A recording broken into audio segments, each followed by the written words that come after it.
À tous, je suis Alexia Echen, journaliste pigiste et je travaille notamment pour la revue 21 pour laquelle j'ai réalisé ce reportage. Tout d'abord, un très grand merci au jury pour ce prix.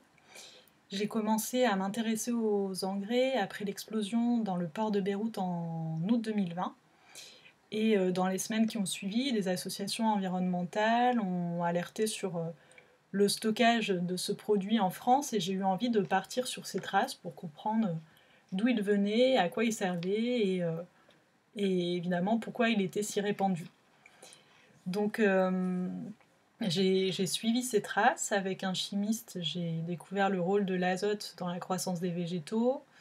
Je suis partie ensuite en reportage dans une usine du groupe Yara, qui est l'une des principales multinationales des engrais.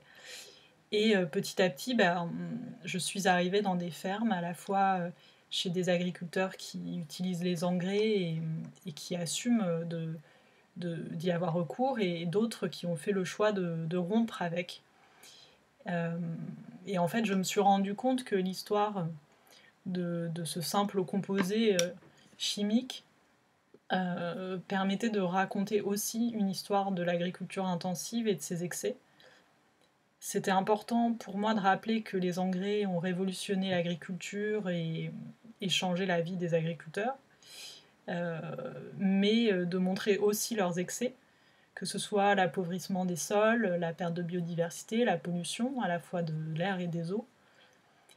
Et voilà, l'idée de l'article, c'était aussi de raconter que si les engrais sont peut-être aujourd'hui moins controversés que les pesticides, il faut aussi réfléchir à leur consommation si on veut parvenir à une transition écologique.